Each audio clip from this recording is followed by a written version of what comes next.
the mitzvah of living in Israel. Now, here's the thing. I'm going to tell you straight out, give a straight warning here, okay? That I've studied this topic a billion times. I've read a billion articles on it, and I'm quite bored of this topic, to tell you the truth. But I found something this Shabbat that I have yet to see anybody talk about, anyone in any article about it, in anything. It's a comment of the Vilna Gaon. It's not obscure. Sometimes people say, "Oh, I found the comment of the Vilna Gaon in some sefer," and it's usually fake, because that's the reason why it's so obscure. This is in his commentary on the Shulchan Aruch. It boggles my mind why nobody knows about it. I've gone to other rabbis all across the board and asked them if they've ever heard of it, and they said no. So even if you think you're incredibly familiar with this topic, I can almost promise you we're going to take a different approach based on this opinion of the Vilna Gaon, and I can almost promise you, excuse me, you're going to tell me that I'm reading it wrong and that there's no way the Vilna Gaon said it, and you're going to want to check it out yourself. But I'm telling you, he wrote this. Okay, so let's start off with the basics, and we'll go and we'll move on from there because we have to make sure that we're all on the same page in terms of the categories that we're dealing with. That's very important, especially in this topic. Okay, so when it comes to when we This talk meeting about, sorry, is okay, Mr. Spiro, did you want to say something? No, I'm just trying to log in. Okay, I'm just gonna mute you because you're echoing. Okay, Right. no, I can't mute you. Okay, this isn't good.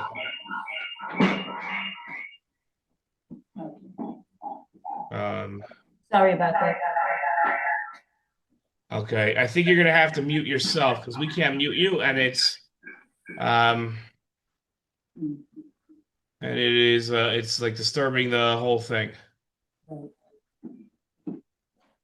Okay, let's see how much we can do here. Okay, okay, so okay, let's give it a shot as best as we can. And okay, so the uh we have three when it comes to a mitzvah, we talk about mitzvos. So we're gonna talk about mitzvahs in a very exact way, not in a fluffy type of way, not in a but in like not just meaning a good thing.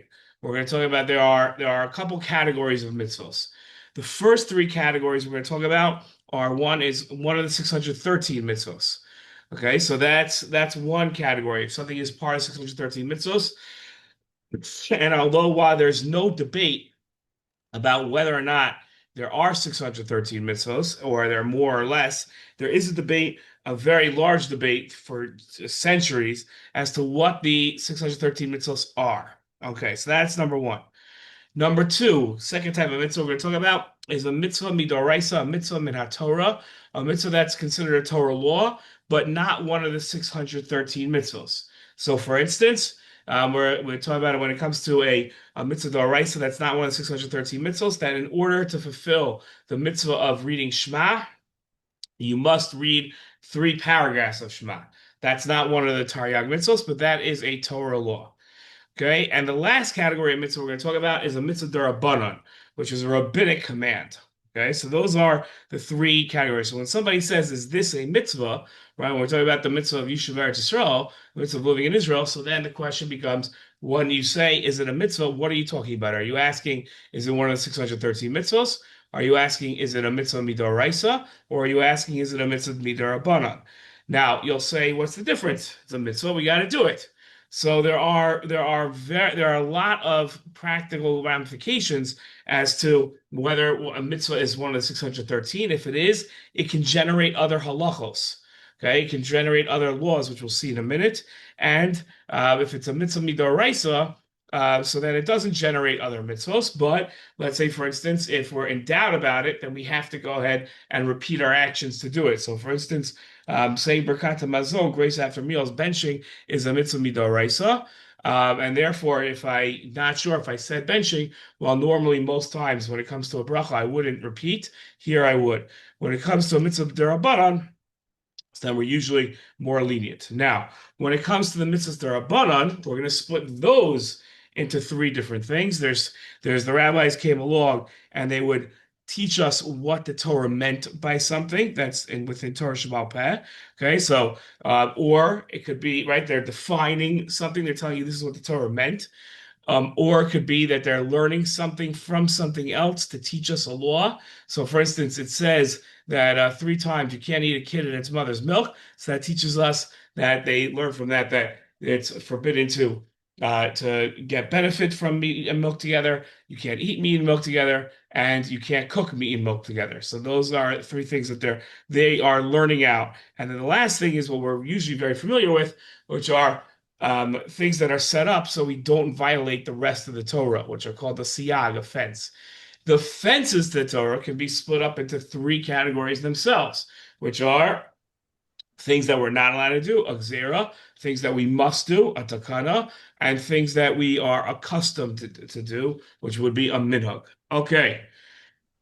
Now, there's one more category we have to cover in order to be sure that we understand everything, and then we'll review all the categories quickly, which is something that we'll call, for lack of a better term, is the term the Rambam uses, which is a dvar musar, something that's not a mitzvah, but it's a good thing to do. So, for instance, most of the lessons mentioned in Pirkei Avos are not obligatory things to do. It says that you should greet every single person first that you see, right? When you're walking down the street, you should be the first one to greet somebody else. So that is not a Torah law. It's not one of 613 mitzvahs. It's not a Torah law. It's not a Derabanan. It's not a rabbinic law, but it is something that is good to do, and that helps us become better people. That's the fourth category. So just to review, four categories. One of 613 mitzvahs, a mitzvah midoraisa, Torah law, or a mitzvah derabanan, rabbinic law. And then fourth is something that helps us do better. So now the question becomes, okay, when we talk about the mitzvah of living in Israel, which of those categories does it fall into? Is it one of 613 mitzvahs? Is it a Torah law? Is it a rabbinic law? Or is it just something that if you do it, you'll be a better person, but you're not actually commanded to do it? Okay, any questions? Yes. Go ahead. Okay. So the Rabbanan, that's the rabbi's interpretation, let's say, that on the oral law, the Raisa is directly from the Torah. So what is this other one that's not one of the 613? Somehow I'm missing where that fits in. There's a Torah law. A Torah law is not one of 613, but is a command of something that we must do, and it's commanded by God. But it's not one of the 613 mitzvahs. But it's in the Torah, but it's not listed as a 613. It might be in the Torah, but it might not be explicit. Because if you read through the whole Torah, you might not realize it's there. But then the rabbis come along and tell you that this law is a Torah law. But it's not the Rabbanan, even though the rabbis come along and say it. No, the Durabanan is where the rabbis come along and create it. If the rabbis have two roles: create laws and interpret laws. So when they're interpreting a law and telling you this law is actually a Torah law, that's interpretation. That's not creating. Okay. And the fences are yet another category? No, that's part of No, that. the fences are part of their rabbinic laws. Okay. And That's then where they're creating laws. the Devar Moser, that's yet a fourth category, you said. Correct. That's a fourth category, which are things that are not obligatory, but they are things that when you do them, you become a better person for them. So because they're not obligatory, they're not considered mitzvahs because there's no obligation to it. It's kind of a nice. Correct. Right. Okay. Yeah. Okay. Thank you. Okay. Okay, great. Okay, so now, again, our question is, where on this whole map of different categories does living in Israel fall? Okay. Now, by the way, you could also take the opinion it's none of them, right? And that there's no reason to live in Israel. You could take that opinion. So it'd be difficult to justify it with sources, but yeah. Okay, so let's take our first opinion. Our first opinion is the Ramban. Okay, and the Ramban comes along and he takes the pasuk in Bamidbar, "V'arashtem es haaretz v'yeshavtem ba, ki lachem nasati es haaretz la'reshet osa." The Ramban takes this pasuk that says that you should take the land and you should settle it, okay, and take it. So those are two different things. He says that is a positive. That's a mitzvah. A mitzvah daseh. That's one of the Taryag mitzvahs. Okay, and he says that you have a command to do this mitzvah, and he says that you have a command to settle the land and to take it because it was given to you, and you should not be like yumas. You shouldn't throw it away. And he says the way that you would do that is if you conquered a different land, right? We'll use for our purposes Uganda on a national level and said we're going to switch instead of having the land of Israel, we're going to take this other land, we're going to take Uganda. So the individual can't be moes, can't like throw away this mitzvah, but the nation can throw away the mitzvah. And the question becomes, what's the nature, according to the Ramban, that holds that this is one of the 613 mitzvahs? What's the nature of that mitzvah?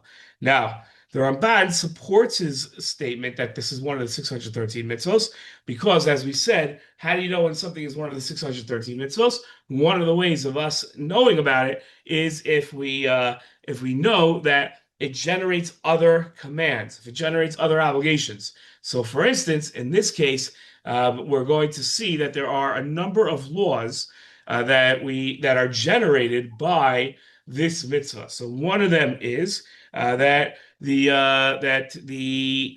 not allowed. There's a prohibition. This is everybody agrees to once you move to Israel to leave Israel just as a willy-nilly with no justifiable reason. Okay, you can't go on vacation once you live in Israel out of Israel. Now, another law is that if you have a man or a woman that wants to move to Israel and their spouse does not want to, and an ultimatum is put down, either move with me or I'm leaving you. So then the question becomes, who has the financial advantage in with the ksuba of the divorce settlement? So whoever is moving to Israel gets the advantage, and whoever is holding back from coming to Israel gets the disadvantage. That the Ramban says would make no sense. Those laws would make no sense if there wasn't one of the Torah mitzvahs to live in Israel. Does everybody understand? Okay, I'm going to assume that's a yes. Now, going forward, okay, the Ramban also makes one very strong statement, which is that he says the Rambam made a mistake. He says the Rambam left this mitzvah off his list of 613 mitzvahs. He said that's a mistake. This is one of the 613 mitzvahs, and the Rambam was mistaken in the fact that he did not count this as one of the 613 mitzvahs. That should set off alarms in our head. Wait a minute, hold on a second. Now we have a very strong debate between the Ramban and the Rambam as to whether or not this is one of the 613 mitzvahs. Oh, Okay? they're always disagreeing. I'm sorry? They're always disagreeing. Well, we always have a lot of shiurim about their disagreements, but the truth is they agree on about 90% of the issues. So, but yes, a lot of shiurim are built around their disagreements. Okay, now let's examine the Rambam. Now, a lot of people will say, well, it's that they go in. I consider this approach very intellectually dishonest. They go in and say, living in Israel is so important. Of course, the Rambam held it was a mitzvah. That's not the way we learn Torah. We learn Torah, we ask the question of, okay, what does this person really mean? What are they saying? And then we examine their words to see. The Rambam has what seems to be contradictory words. And the Rambam says as follows. He says, Mutter lishkon b'chol ha'olam chutz me'eretz Mitzrayim. Okay, that a Jew can live anywhere he wants to live except for Egypt.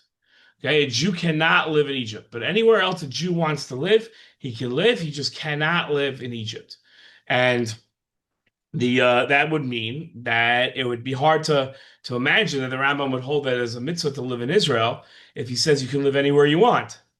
Right? If there's a mitzvah to live in Israel, so then that's where you should live. The Rambam would never say mutter lishkon b'chol olam, right? That you can live anywhere you want. So that would seem to back up the Ramban's contention that the Rambam doesn't hold that it's a mitzvah. Everybody got the point? But then the Rambam lived in Egypt. The Rambam did. That's a great question. Not for now, but that's a very good. Right? Yes, that is. A lot of people take up that question, but the Rambam definitely maintained that it was usher to live in Egypt. Whether he felt that he was doing something usher, or he felt that it was justified what he was doing, but he definitely maintained that it was usher to live in Egypt. Okay, now there's a second statement of the Rambam, and this is where it gets confusing. The Rambam says, he quotes the Gemara in Ksuvis, Li'olam yador adam be'eretz Yisrael afilu be'ir sheruba akum. V'al yador b'chutz la'aretz afilu be'ir sheruba Yisrael. Okay, he says that a Jew should always live in the land of Israel. Okay, so now we've got a problem. We have a problem because the Rambam said that a person could live anywhere, and now he's saying a person should always live in Israel. So how do we understand the statements of the Rambam now? Not not only that, but the Rambam is going along and saying that that a person should, the olam yodor, a person should always live. He's not saying chayev. He's not saying olam adam chayev lagor beretz Yisrael, right? He's saying that a person should. So what does the Rambam's should mean? Which of these categories does should fall into? Is he agreeing it's one of 613 mitzvahs? Is he saying it's one of the Torah mitzvahs? Is he saying it's a derabana mitzvah? Is he saying this is something that makes you a better person? How do we understand the Rambam? Okay, does everybody understand? Following? Okay, I'm going to assume that's a yes again. Okay, now the now you have to ask a question. The Ramban had brought a number of proofs to his statement that there's a mitzvah, that there's one of 613 mitzvahs is to live in Israel. He had brought all those other halachos that seem to stem from the obligation to live in Israel. For instance, that you're not allowed to leave Israel, and that you're not allowed to that in a divorce situation, the financial advantage would go to the spouse that wants to live in Israel. So that would seem to be how would the Rambam deal with the Ramban's proofs. And the truth is, it's not that big of a deal because the Rambam, excuse me, could just assign those laws to something else. Not only that, the Rambam also maintains, buckle your seatbelts for this one, because this is going to shock you. It's also usher to leave Bavel, not just Eretz Yisrael. So Jews in Iraq that lived in Iraq, it was forbidden for them to leave. So one of the Ramban's proofs that it was one of the 613 mitzvahs to live in Eretz Yisrael was that you are not allowed to leave Eretz Yisrael. So if you apply that logic now, you'd have to say that there's also a mitzvah to live in Bavel. And then we now have that two mitzvahs to live in two different places makes no sense. So the Rambam takes this these are not really questions on the Rambam. Okay, does everybody understand so far? We're good? Okay. Well, we have a couple of questions here so far. Okay. Now, if you haven't heard this before, this is a famous opinion, but if you have, especially in this topic, if you haven't heard this before, so Mrs. Zimmer, I'll tell you stop eating because you're going to choke, and everybody else, make sure you're not drinking soda because it'll go over across the room, okay? And sit down for this one because you got to buckle up. This is you're gonna fall off your chair. The Tosfos quotes Rabbeinu Chaim. We don't know so much about this Rabbeinu Chaim, but he quotes Rabbeinu Chaim who says, listen to this opinion, that a person should not live in Israel today, okay, should not live in Israel today because of all of the mitzvos that are dependent on the land, mitzvos atuliyos ba'aretz, Shemitah, Trumas, and Maasros, they're so hard to fulfill that if a person would move to Israel, they'd for sure falter and not do the mitzvahs properly. Better to stay in Chutz and not have to worry about doing these mitzvahs properly. That is quite the opinion. Quite the opinion. And we're going to have to understand it. That's going to be our next question. How do we understand that opinion? The last. To me, that opinion would be based on us not having control over the land, that would be under other governments that are preventing us from doing the things that we are obligated to do while living there. That would be in his time, not in our time. I'm not sure because I don't know. Even when the Ottomans ruled over Israel, the British ruled over Israel, there was nothing preventing us from keeping the mitzvahs that were dependent on the land. There's no rule you have to plant in your field, or you're not allowed to take trumas and maasros. No, there's nothing really that you're not allowed to do. We're not commanded to make sure that everybody keeps these laws. We're commanded to make sure we keep these laws. Mm-hmm. So I'm not sure that could explain it. Now, at a more contemporary approach, Rabbi Moshe Feinstein threw in a nice, let's call it a good move here, and he said that and he created sort of a fifth category of our categories and said that there's no obligation to move to Israel, but somebody that does move to Israel fulfills a kiyum mitzvah, meaning they fulfilled a mitzvah, but they weren't obligated to fulfill the mitzvah. So if you're living in Florida, you don't have a command to move to Israel, but if you would move to Israel and you would live here, you'd be fulfilling a mitzvah. That's how he takes his approach to it. And we're going to have to ask the question, how do we understand what he's referring to? Okay, up until this point, I've given you the information that basically anybody that has studied this topic knows this information, and they go through these sources. Now I'm going to throw something at you that is going to really throw you for a loop. Okay, and here we go. The Tur quotes a Gemara in the Gemara Yerushalmi. Now, we don't hold by these opinions, but we're still going to look at these opinions to understand them. Okay, but it's important for us to note that we don't maintain these halacha l'maisa. We don't hold these. Okay, and the Yerushalmi, if you remember the case of the divorce where one of the spouses wants to move to Israel and the other one doesn't, and they say and they put an ultimatum. Okay, either you move or I'm leaving you. And then the question becomes who has the financial advantage? Says the Yerushalmi that really only the husband can force the wife. The wife cannot force the husband. Okay, that's a different thing that the Bavli has, and we hold by the Bavli. And okay, so we have to ask, okay, what's the Yerushalmi talking about? Okay, why can't a woman force her husband to move to Israel? Okay, the Marami Rutenberg, who was a great rabbi in the 1100s, so he tried explaining this Yerushalmi, and he said it's referring to nowadays when we don't have control over Israel. Okay, fine, but what's the difference? Right? In other words, okay, it's nice that you make that differentiation, but we're talking about here a case where one person wants to move to Israel, one spouse wants to move to Israel, one spouse doesn't. And it seems to be the guiding principle is if one spouse wants to live in Israel, wants to do this mitzvah, then they can force their spouse to do the mitzvah. And if the spouse absolutely refuses, then they're going to pay. So what's the difference if it's a man or a woman? The Bavli doesn't differentiate between the two.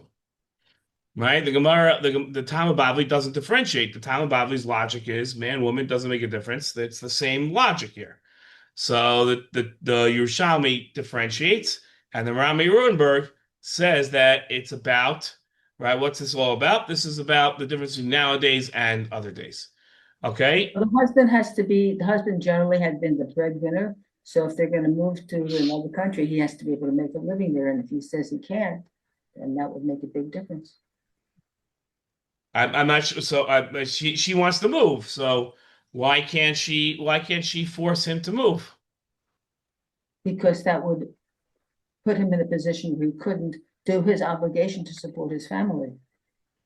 Okay, maybe, but she has to have concerns over that as well, right? She's the one being supported, so that's got to be of equal concern to both of them. It's a concern to both of them. Speaking from personal experience with some people, yes, but some people maybe see it more as an idea of faith and dependent on God rather than, well, the reality of the world, I can't do it, that sort of thing. Could be. I don't know. Okay. Now, really, really get buckle up for this. I don't know of any person that I've spoken to since I saw this on Shabbat that has known about this opinion beforehand. So really get set and ready for this one. Says the Vilna Gaon, okay, an explanation of the differentiation between a man and a woman in this case. And this is going to shock you, and it should shock you. And it should be like, well, I don't understand this. How in the world? And nobody holds this way.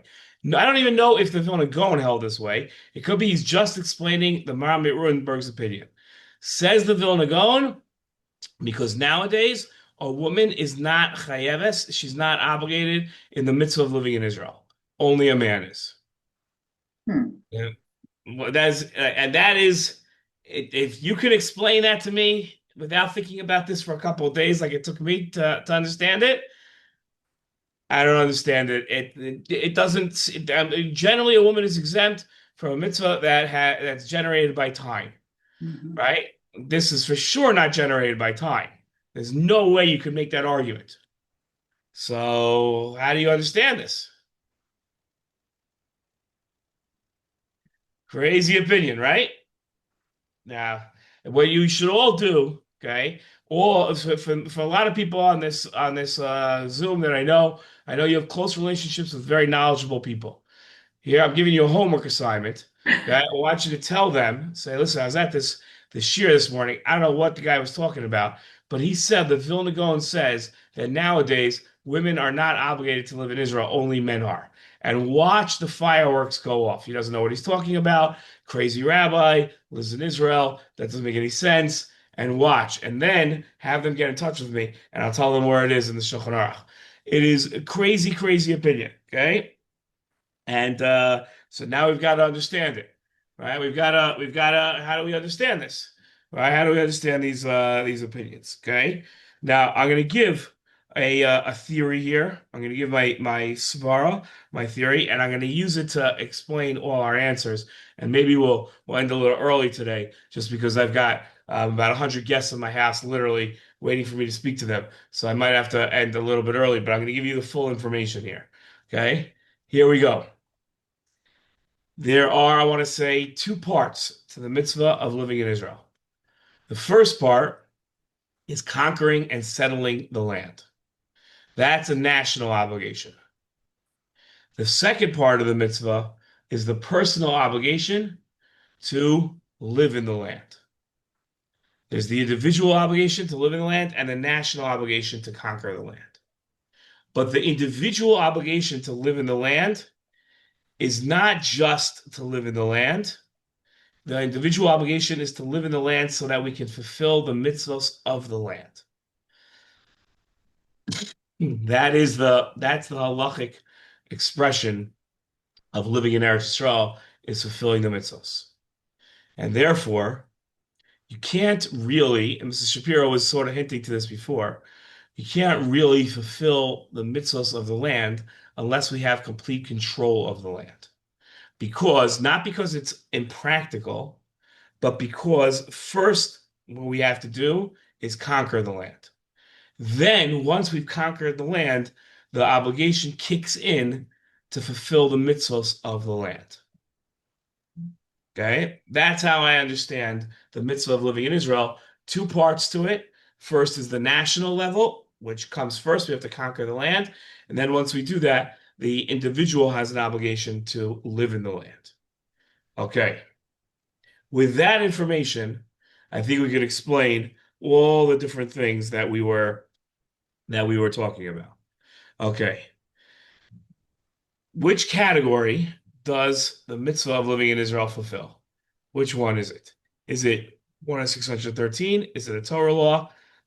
Is it a Durabanan law? Is it a Dvar Musar, something that just helps us become better people? And what I think is here we see it's a debate. It is a machlokes, right? This is not a simple answer, and everybody has their own approach to it. Okay? The nature of the mitzvah is to possess the land. That's what the nature of this mitzvah is. It's to possess the land so as to fulfill the mitzvahs of the land. Okay.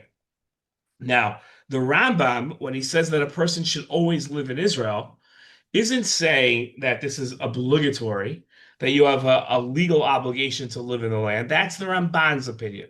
The Ramban was explicit. This is one of the 613 mitzvahs, and he was just as explicit in saying that the Rambam doesn't maintain it's one of the 613 mitzvahs. But the Rambam does say a person should always live in Israel. Now, why is that? Because the person will be a better individual. Very simple mathematically, they can do more mitzvahs, right? They're under the hashgacha. They can be a better person. So it's a dvar to the Rambam. My belief is it's a dvar musar that it's better for a person to always live in Eretz Yisrael. Okay, now how can we understand Rabbeinu Chaim that said it's better to live in Chutz La'aretz than to live in Israel because you're going to fall when it comes to the mitzvahs of Yishuv Eretz Yisrael? So I think what he's saying is he understands the mitzvah of Yishuv Eretz Yisrael has a hechsher to it. I'll explain what that means in a second. And then there's the mitzvah of living in the land. Rabbeinu Chaim believes that first a person has to conquer the land, or the nation has to conquer the land. If that can't be fulfilled, it's almost impossible to go ahead and fulfill the individual obligations of living in the land. Because the first thing that has to happen is we have to conquer the land. And therefore, it's best for a person before you don't do the mitzvos out of order. Don't try to fulfill living in the land as a personal individual before we have complete sovereignty and conquer the land. Rav Moshe Feinstein that held that it was a that it's a kiyum mitzvah that a person fulfills a mitzvah by living in Israel, but it's not obligated to fulfill it. So he holds it is a Torah law to live in Israel, but first has to come the mitzvah of conquering the land and having complete sovereignty over the land. Without that, then there's really no obligation of living in the land. Now, if you do move to Israel, so then okay, so then you're fulfilling a mitzvah, but it's not obligatory at all until we conquer the land completely. Okay, now, what about our last two questions about the Yerushalmi that differentiates between a man and a woman in terms of who can force who to move to Israel? How do we understand that? So now, with my explanation, it should be pretty easy to understand. If the first part of the mitzvah is conquering, a woman is not obligated in war. She's not obligated to go to war. So you can't turn to a woman and say that you have an obligation to move to Israel, nor could a woman say, I'm going to go to move to Israel, and therefore you, honey, have to come with me. And he's going to say, what are you talking about? You're not even doing a mitzvah, right? You have to, first you have to do kivush, you have to conquer the land, and you're not going to do that. You're not obligated in that. So how can you go ahead and tell me that I have to live in the land of Israel? And now we can understand the Matmari Rutenberg and the Vilna Gaon, who's the Vilna Gaon's explanation of the Matmari Rutenberg, that women nowadays are not obligated in living in Israel, which seems to be ludicrous. But now we can say, okay, it makes perfect sense, because what they're referring to is the first part of the mitzvah of Kivush Eretz Yisrael, of conquering the land. And the Gemara says very clearly that women are not obligated with Kivush, and they're not obligated, right? It says darko shel ish lasos muchama ve'ein darko shel isha lasos muchama, right? It says ish darko lichvosh ve'ein isha darko lichvosh, right? A man is a conqueror. A woman does not have the nature of a conqueror, and therefore she's not obligated in any of the mitzvos that are for a conqueror. That is the idea. So before we go, anyone have any questions? Couple comments. So first of all, we've already in effect conquered the land. So therefore, there should now be an obligation on women. And also, by the way, women are part of the conquering of the land of today. That's thought number one in the IDF. Thought number two is, what about all the generations of all those people who were trying to get to Israel before we had ownership of the land? They felt, and they were, in a sense, establishing that ownership of the land by being there, that conquering the land wasn't necessarily something you did with an army, but you did by your presence, walking the land, settling the land. Right, yeah, yeah. I don't know. I don't know how these rabbis. When I read these rabbis' opinions on Eretz Yisrael, um, I don't know how they would handle. I don't think they thought that there could be a possibility of the Jewish people having sovereignty on the land in a non-Messianic era. I don't think that ever came to their thinking. In which case, they really didn't have. I don't know what to say in terms of how would they handle today, because there's nothing in their opinions that hint to if we have a situation like we have now, what would happen. So I don't know. Okay. Okay. Any other comments or questions? Okay. That's our last of our classes that we have together. So thank you very much for attending. Hope you enjoyed them. Hope you learned a lot out of them. It's a three-part series, so this is part three. So, okay. Have a very